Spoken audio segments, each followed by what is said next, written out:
أعوذ بالله السميع العليم من الشيطان الرجيم من همزه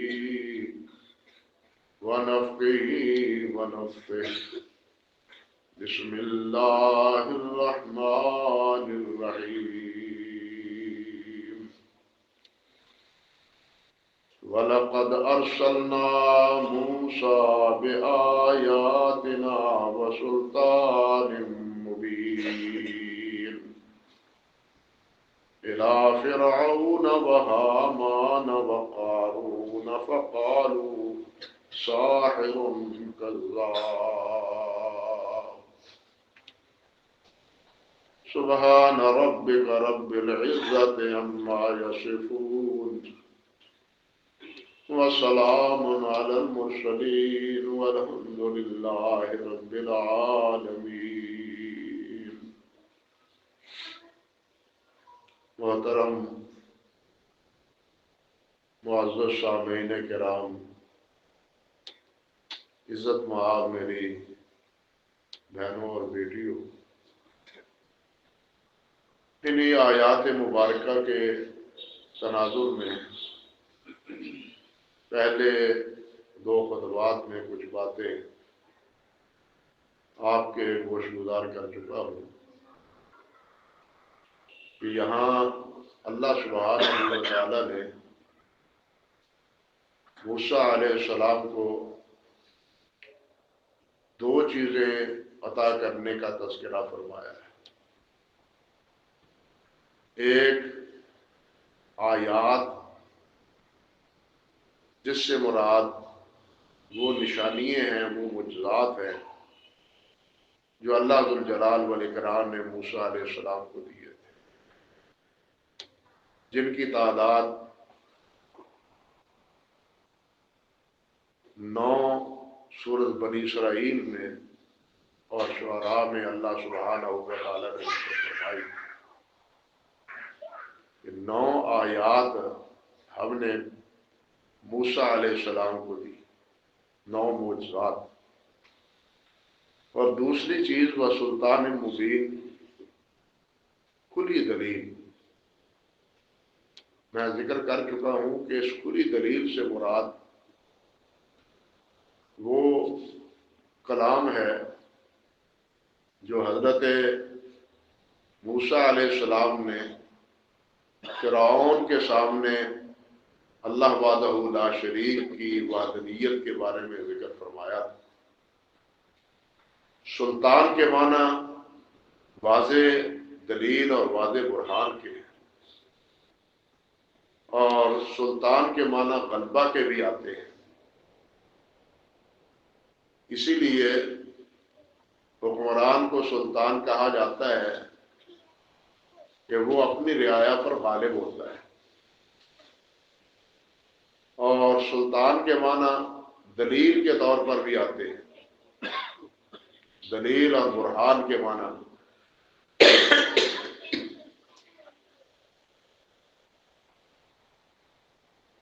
اللہ سبحانہ و تعالیٰ کی طرف سے جتنے انبیاء علیہ السلام آئے ہیں، اللہ ذوالجلال والاکرام نے انہیں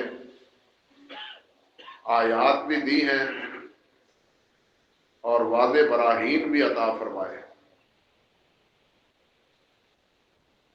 اور نبی کی ذات گرامی بذات خود ایک دلیل ہوتی ہے، ان کی دعوت کی سچائی کی خود نبی کی ذات بھی دلیل ہوتی ہے۔ جس طرح کہ اللہ سبحانہ و تعالی نے سورۃ البینہ میں ذکر فرمایا ہے، لم یکن الذین کفروا من اہل الکتاب والمشرکین منفکین حتی تأتیہم البینہ رسول من اللہ، کہ یہ مشرک اور اہل کتاب یہ بعد آنے والے نہیں ہیں، ہٹنے والے نہیں اپنے غلط عقائد سے، تاکہ ان کے پاس کوئی واضح دلیل نہ آئے۔ یہ واضح دلیل کیا ہے؟ یہ واضح دلیل ہے رسول من اللہ، اللہ کے رسول، رسول اللہ صلی اللہ علیہ وسلم بذات خود ایک برہان کہ جنہوں نے اپنی پوری زندگی میں کسی استاد کے سامنے کبھی زانوِ تلمس طے نہیں کی. آپ امی محض تھے، کسی استاد سے نہیں پڑھا، ایک دن بھی کسی استاد سے سبق نہیں لیا، لیکن 40 سال پورے گزر جانے کے بعد ایسا کلام پڑھ پڑھ کے اہل مکہ کو سناتے ہیں کہ جس کے مقابلے سے وہ عاجز آ جاتے ہیں. یہ خود ایک دلیل ہے کہ محمد صلی اللہ علیہ وسلم سچے ہیں. اور اللہ ذو الجلال والاکرام نے اسی تناظر میں یہ بات فرمائی ہے فقد لبثت فیکم عمرا من قبل افلا تعقلون. میری پہلی زندگی تمہارے اندر گزری ہے، تمہیں عقل نہیں آتی. میں نے کبھی ایسی کوئی بات کہی تھی؟ کبھی ایسی کوئی بات نہیں تھی. اب اللہ ذو الجلال والاکرام نے مجھے فرمایا ہے، حکم دیا ہے، یہ باتیں سکھلائی ہیں تو میں تمہیں بتلا رہا ہوں. تو نبی کی بات خود ایک، نبی کی ذات خود ایک دلیل اور برہان ہوتی ہے. حضرت موسیٰ علیہ السلام بھی آپ دیکھیں کہ موت کے ڈر سے میں بتلا چکا ہوں کہ وہ مصر چھوڑ کے مدین چلے جائیں کہ یہ کہیں مجھے مار نہ دیں. قتل کا منصوبہ ہو رہا تھا حضرت موسیٰ علیہ السلام، اور ایک ساتھی نے آ کے بتلایا کہ موسیٰ تیرے بارے میں پروگرام ہو رہے ہیں، بچنا چاہتے ہو، اپنے آپ کو بچا سکتے ہو تو بچا لو. تو موسیٰ علیہ السلام مصر چھوڑ گئے. وہاں جا کے کیا کیا؟ بکریاں چراتے رہے. 10 سال تک بکریاں چرائیں. واپسی پہ اللہ سبحانہ و تعالیٰ نے نبوت سے سرفراز فرمایا. اب فرعون کے دربار میں آتے ہیں تو ایسے بے نڈر اور بے خوف انداز سے اللہ رب العزت کی ربوبیت اور اللہ ذو الجلال والاکرام کی وحدانیت کے دلائل بیان کرتے ہیں کہ فرعون خود مبہوت ہو کے رہ جاتا ہے. وہ دل سے مان لیتا ہے لیکن اس کا تکبر اور اس کا تمرد وہ موسیٰ علیہ السلام کی سچائی کو ماننے سے مانے بنتا ہے. تو موسیٰ علیہ السلام جس طرح پہلے بتلایا ہے کہ نبی علیہ السلام کی حیات طیبہ اور موسیٰ علیہ السلام کی حیات طیبہ میں بہت سے توافق، یہاں بھی یہی توافق پایا جاتا ہے. نبی علیہ السلام نے بھی کلام بیان کیا اور موسیٰ علیہ السلام نے بھی ایسا کلام پیش کیا، ایسی بات کی، اور وہ بھی ایسے ماحول میں کہ جو ماحول موسیٰ علیہ السلام کے سراسر خلاف تھا. اور موسیٰ علیہ السلام بے خوف ہو کے اللہ سبحانہ و تعالیٰ کی وحدانیت اور یکتائی کا ڈنکا بجاتے ہیں. جس طرح کہ سورۃ طٰہٰ اور سورۃ شعراء میں اللہ نے بیان فرمایا ہے، اور اس کی وضاحت پہلے میں ذکر کر چکا ہوں. اور یہ بات بھی دیکھیے کہ سلطان کے معنی دلیل اور برہان کے اس معنی لحاظ سے بھی ہے کہ اللہ سبحانہ و تعالیٰ نے سورۃ الکہف میں اصحاب کہف کا واقعہ بیان کرتے ہوئے ان کی زبان سے یہ بات بیان فرمائی. فرمایا ہؤلاء قوم اتخذوا من دونہ آلہۃ لولا یأتوا علیہم بسلطان بین فمن اظلم ممن افترى علی اللہ کذبا. اللہ اکبر کبیرہ. ہؤلاء قومنا، یہ ہے ہماری قوم، یہ ہمارے رشتہ دار ہیں، سارے ہمارے عزیز ہیں، ہمارے پڑوسی ہیں، ہمارا خاندان ہے، ہمارا خیش قبیلہ ہے، یہ ہماری قوم ہے. لیکن یہ ہماری قوم راہ راست سے بھٹکی ہوئی. یہ اللہ وحدہ لا شریک کی عبادت کی بجائے عیسیٰ علیہ السلام کی الوہیت کا اقرار کر چکے ہیں. ان کو اللہ سبحانہ و تعالیٰ کا معاذ اللہ ثم استغفر اللہ بیٹا کہتے ہیں اور عیسیٰ علیہ السلام کی پرستش کرتے ہیں. فرماتے ہیں یہ ہماری قوم یہ اتخذوا من دونہ آلہہ، اللہ کے علاوہ دوسروں کو انہوں نے معبود بنا لیا۔ لولا یاتوا علیہم بسلطان بین، یہ اس پر کوئی روشن دلیل کیوں نہیں لاتے کہ یہ بھی معبود ہیں؟ کیا دلیل ہے ان کی؟ جن کی یہ نظر و منت مانتے ہیں، جن کی یہ عبادت کرتے ہیں، جن کو مدد کے لیے پکارتے ہیں، جن سے شفا طلب کرتے ہیں، جن سے اپنی حاجات اور اپنی ضروریات طلب کرتے ہیں، ان کے لیے کیا دلیل ہے؟ کیوں اس کے لیے کوئی دلیل پیش نہیں کرتے؟ فرماتے ہیں فمن اظلم ممن افترى علی اللہ الکذب، اس سے بڑا ظالم کون ہے جو اللہ سبحانہ و تعالیٰ پر جھوٹ باندھتا ہے، جو اللہ پر جھوٹ باندھتا ہے، جو یہ کہتے ہیں کہ یہ ان کی عبادت کریں، ان کی نظر و منت مان دیں، ان کے چڑھاوے چڑھائیں، ان کے درباروں کی حاضری دیتے رہیں، ان کو خوش کرنے کی کوشش کریں، یہ خوش ہو جائیں گے تو اللہ سبحانہ و تعالیٰ پر کے پاس ہماری سفارش کر دیں گے اور ہماری بات بن جائے گی۔ ہؤلاء شفعاؤنا عند اللہ ما نعبدهم الا ليقربونا الى الله زلفى، ہم تو اس لیے عبادت کرتے ہیں ان کی نظر و منت اس کے لیے دیتے ہیں کہ یہ ہمیں اللہ کے قریب کر دیتے ہیں۔ ہم تو گناہ گار ہیں اور یہ اللہ کے محبوب ہیں، ہم ان کو راضی کر لیں تو اللہ سبحانہ و تعالیٰ بھی راضی ہو جائیں گے۔ اب وہ کیا کہتے ہیں اللہ کے ولی کہ ان کے پاس کیا دلیل ہے، کیا برہان ہے، کیوں یہ اللہ پر افترا باندھتے ہیں کہ اللہ نے ان کو شفیع بنایا ہے، کہ اللہ نے ان کو اپنے ہاں سفارشی مقرر کیا ہے؟ ان کے پاس کوئی دلیل ہے اور ان کی سفارشی ہونے کی؟ گویا کہ یہ اللہ پر افترا ہے، اللہ پر جھوٹ ہے۔ اللہ ذو الجلال نے تو ان کو مقرر نہیں کیا، یا تو کوئی دلیل دے دیں ان کو اللہ ذو الجلال نے مقرر کیا۔ اور یہ بات مختلف اسالیب میں اللہ سبحانہ و تعالیٰ نے پہلے انبیاء کرام علیہ السلام سے بھی بیان کی ہے، اور بھی چنانچہ حضرت نوح علیہ السلام وہ فرماتے ہیں اپنی قوم سے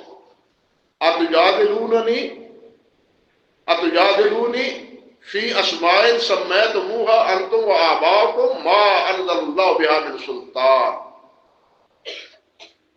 کہ تم اس سے ان کے بارے میں جھگڑتے ہو، یہ ود، سوا، یعوس، یعوق اور نصر جن کی وہ پوجا کرتے تھے، جن کا تذکرہ سورۃ نوح میں نوح علیہ السلام کے نام پر پوری ایک اللہ نے سورت نازل فرمائی اور ان معبودوں کا ذکر کیا ہے باقاعدہ۔ اللہ کے پیغمبر کہتے ہیں اتجادلونی فی اسماء سمیتموها، جن کے نام تم نے خود رکھے ہیں، انتم و آباؤکم، تم نے اور تمہارے آباء و اجداد نے، اللہ ما انزل اللہ بہا من سلطان، ما نزل اللہ بہا من سلطان، اللہ ذو الجلال نے ان کے بارے میں کوئی دلیل نازل نہیں کی، یا سلطان کے معنی دلیل، برہان، کوئی دلیل نازل نہیں کی کہ یہ ود، یہ سوا، یہ یعوق، یہ نصر، یہ کیا ہے، یہ معبود ہیں، یہ اللہ کے محبوب ہیں، ان کو خوش کریں تو اللہ خوش ہو جائے گا، ان کی چاکری کریں، ان کی خدمت کریں، ان کے درباروں میں حاضری دیں تو یہ خوش ہو کے ہماری سفارش اللہ ذو الجلال والاکرام کے ہاں کریں گے اور ہماری بات بن جائے گی۔ اللہ اکبر کبیرہ۔ حضرت نوح علیہ السلام فرماتے ہیں ما نزل اللہ بہا من سلطان، اللہ نے تو اس کی کوئی دلیل نازل نہیں کی، اور یہ نام صرف تم نے رکھے ہیں اور تمہارے باپ دادا نے رکھے، اللہ نے نازل نہیں کی ہے یہ نام۔ یہی بات حضرت یوسف علیہ السلام نے کہی تھی، سورہ یوسف پڑھے، جب قید میں گئے اور قیدیوں کے ساتھ حضرت یوسف علیہ السلام نے اپنا دعوتی فریضہ ادا کیا، تو اس وقت بھی حضرت یوسف علیہ السلام نے یہی بات کی، ما تعبدون من دونہ الا اسماء سمیتموها انتم وآباؤکم ما انزل اللہ بہا من سلطان، یوسف علیہ السلام نے کہا کہ جن کی تم اللہ کے علاوہ عبادت کرتے ہو، ان کی پوجا کرتے ہو، ان کو پکارتے ہو اپنی مدد کے لیے، اپنی مشکلات کے لیے، اپنی شفا کے لیے، اپنی ضرورتوں کے لیے، فرماتے ہیں سمیتموها انتم وآباؤکم، ان کے یہ نام تم نے اور تمہارے آباء و اجداد نے رکھے ہیں، اور تمہارے آباء و اجداد نے اور تم نے یہ سمجھ رکھا ہے کہ ان کی یہ پوزیشن، ان کا یہ مقام اور ان کا یہ بڑا مرتبہ ہے۔ فرماتے ہیں ما انزل اللہ بہا من سلطان، ما انزل اللہ بہا من سلطان، اللہ ذو الجلال والاکرام نے ان کے بارے میں کوئی دلیل نہیں نازل۔ سلطان کے معنی یہی بات کہہ رہا ہوں کہ اس کے معنی دلیل اور برہان کے۔ اسی طرح اللہ اکبر، ایک اور مقام پر سورۃ النجم میں اللہ سبحانہ و تعالی ارشاد فرماتے ہیں ان ہی الا اسماء سمیتموها انتم وآباؤکم، مشرکین مکہ سے، اور مشرکین مکہ سے وہ کن کی پوجا کرتے تھے؟ وہ فرشتوں کی بت بنا رکھے تھے، انہوں نے نیک آدمی جو ہے ان کے بت بنا رکھے تھے، لات، منات، عزا، حبل، یہ نیک آدمیوں کے ناموں پر انہوں نے بت بنا رکھے تھے، فرشتوں کے نام پر بھی انہوں نے بت بنا رکھے تھے اور ان کی پوجا کرتے تھے، ان کی پرستش کرتے تھے، اور یہ کہتے تھے کہ یہ ہمارے ہاں اللہ ذو الجلال کے ہاں سفارشی ہے۔ اللہ ذو الجلال نے فرمایا ان ہی الا اسماء سمیتموها انتم وآباؤکم ما انزل اللہ بہا من سلطان، اللہ نے کوئی دلیل نازل نہیں کی۔ اب سوال یہ پیدا ہوتا ہے، غور کرنے کی بات تو یہ ہے ہمارے لیے کہ ہمارے ہاں بھی کچھ نام اس طرح چلتے ہیں، جس طرح پہلے نام چلتے تھے نا، ہمارے ہاں بھی نام چلتے ہیں۔ یہ کون ہے جی؟ یہ قطب ہے۔ یہ کون ہے جی؟ یہ قطب مدار ہے۔ یہ کون ہے جی؟ یہ غوث ہے جی۔ اور یہ کون ہے؟ وہ جی اس کی تو پوچھو، یہ غوث اعظم ہے۔ اللہ اکبر کبیرہ، یہ غوث ہی نہیں ہے، غوث اعظم ہے، سب سے اوپر یہ ہے۔ حتیٰ کہ سورج بھی طلوع ہوتا ہے تو ان کو سلام کر کے طلوع ہوتا ہے، ان کی اجازت سے طلوع ہوتا ہے۔ انا للہ و انا الیہ راجعون، یہ تصورات ہیں۔ اب سوال یہ پیدا ہوتا ہے کہ کیا کہیں اللہ اور اللہ کے رسول صلی اللہ علیہ وسلم نے یہ نام رکھے کہ یہ غوث ہے، یہ قطب ہے، یہ قطب مدار ہیں؟ کہیں نام اللہ سبحانہ و تعالی نے یہ ذکر کیا پورے قرآن مجید میں، یا اللہ کے پیارے پیغمبر صلی اللہ علیہ وسلم نے، یا ان کی تعجیل کی ہے ان ناموں کے ساتھ اللہ اور اللہ کے رسول صلی اللہ علیہ وسلم نے، یا یہ جو اختیارات دے رکھے ہیں تم نے کہ قطب کا یہ مطلب ہے، قطب مدار کا یہ درجہ ہے، غوث کا یہ مرتبہ ہے، غوث اعظم کا یہ مرتبہ ہے، یہ تم نے بنا رکھے ہیں، تمہارے آباء و اجداد نے بنا رکھے ہیں، تمہارے بزرگوں، پہلے بزرگوں نے بنا رکھے ہیں۔ اللہ نے تو کوئی ذکر نہیں کیا، اللہ کے رسول نے تو نہیں بتلایا۔ کوئی ہے بھائی کا لال جو بتلایا کہ اللہ کے رسول نے یہ باتیں بتلائی ہیں کہ یہ غوث ہے، یہ غوث اعظم ہے، اس کے یہ اختیارات ہیں، تم ان کو پکارو، تو ان سے مدد طلب کرو، تم ان کو حاجت روا سمجھو۔ اللہ سے مانگنے کی بجائے یا شیخ عبد القادر جیلانی شیئن للہ، یعنی اللہ سے مدد مانگنے کے لیے کے بجائے اللہ ذو الجلال کو وسیلہ بنایا جاتا ہے ان حضرت سے مدد مانگنے کے لیے۔ یا غوث، یعنی یا غوث شیئن للہ، اللہ کے لیے کوئی چیز ہمیں دے دے، یا شیخ عبد القادر جیلانی شیئن للہ، اللہ کے لیے کوئی چیز دے دے۔ ہم مانگتے ہیں نا، کسی سائل مانگتا ہے، ضرورت مند صاحب مال، صاحب ثروت سے کچھ مانگتا ہے، اللہ کے لیے دو مانگتا، کہتا ہے اللہ کے لیے دو۔ تو یہ کیا کہتے ہیں؟ اللہ کے لیے غوث صاحب ہمیں دو،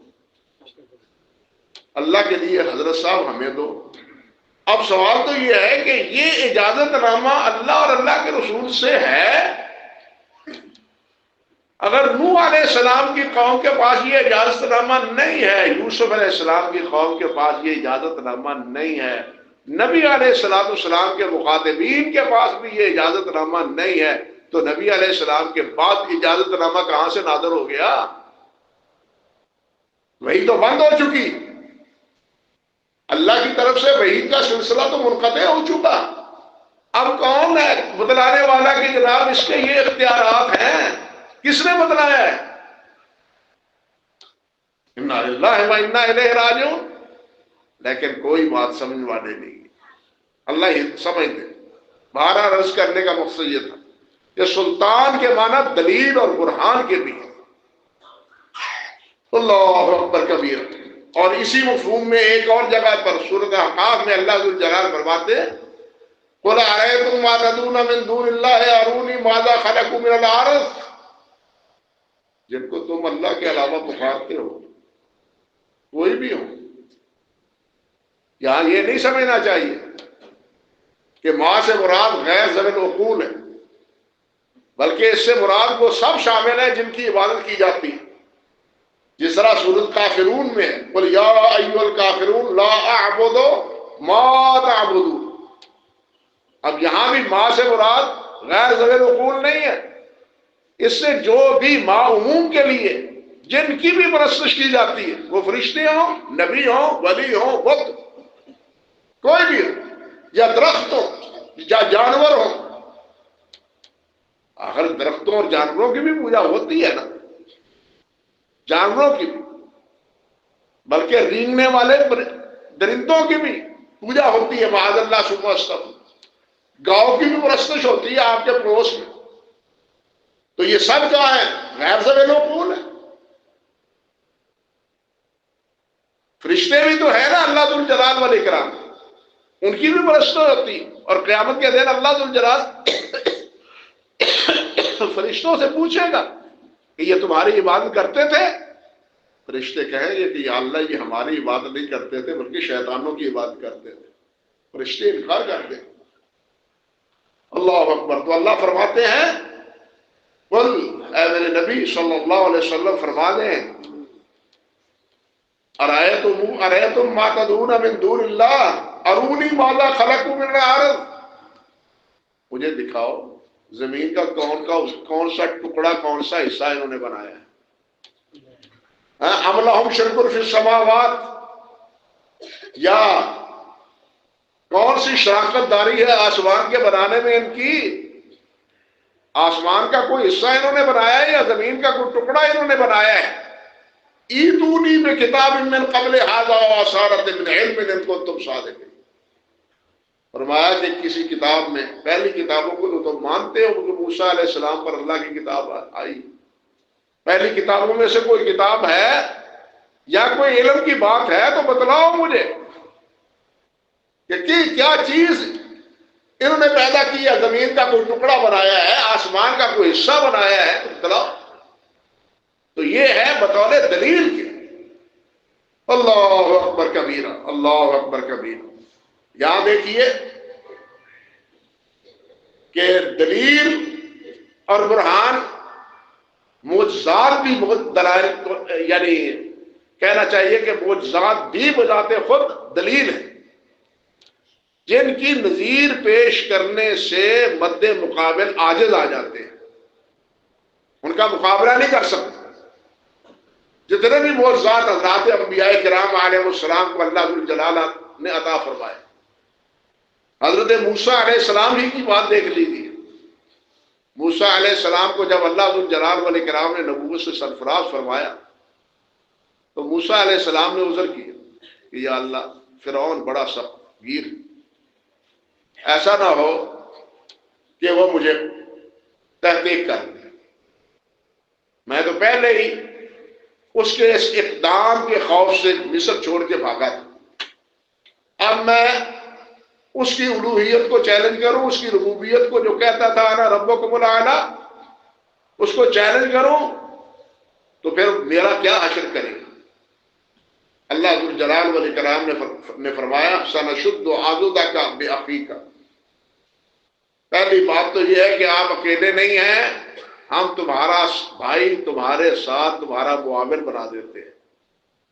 اکیلا ایک تے دو یارہ، دوسرا ساتھی ہو تو ذرا حوصلہ ہوتا ہے. اور یہ بنایا بھی خود حضرت موسیٰ علیہ السلام کی تمنا پر، آپ کی دعا سے اور آپ کے کہنے سے. اللہ جل جلال فرماتے ہیں کہ تیرے بھائی کو ہم تمہارا مددگار بناتے ہیں. وَنَجْعَلَ لَكُمَا سُلْطَانًا إِلَيْكُمَا، اور ہم تمہارے پاس دلیل دیتے، سلطان معجزہ دیتے ہیں، تمہیں معجزہ دیتے ہیں. اور یا ساتھ یہ فرمایا بِآیَاتِنَا أَنْتُمَا وَمَنِ اتَّبَعَكُمُ الْغَالِبُونَ، ہماری آیات ہمارے معجزات کے ساتھ تم بھی اور تمہارے ساتھی بھی. میں آج کہہ دیتا ہوں کہ تم غالب ہوں گے. اللہ اکبر کبیرہ.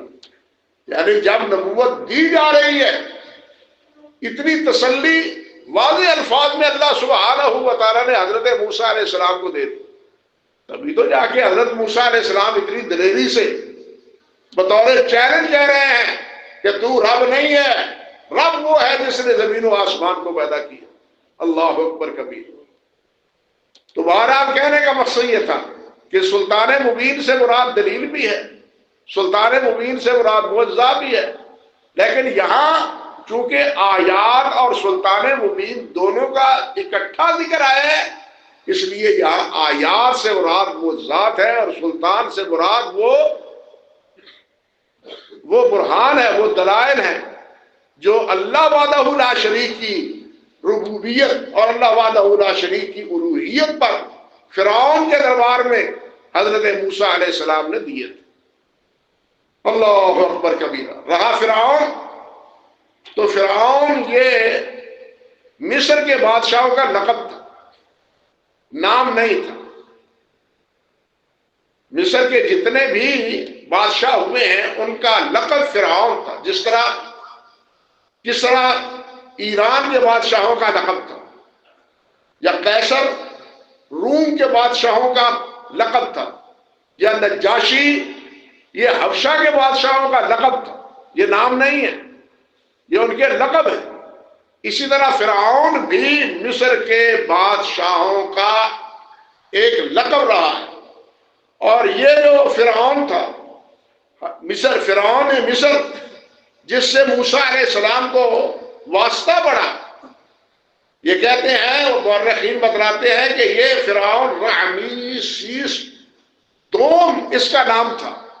اور اسی نے اپنی زندگی ہی میں اپنے بیٹے کو اپنا شریک حکومت بنا لیا تھا. اور یہ بیٹا اور یہ باپ، یہ دونوں حضرت موسیٰ علیہ السلام کے مخالف ہوئے.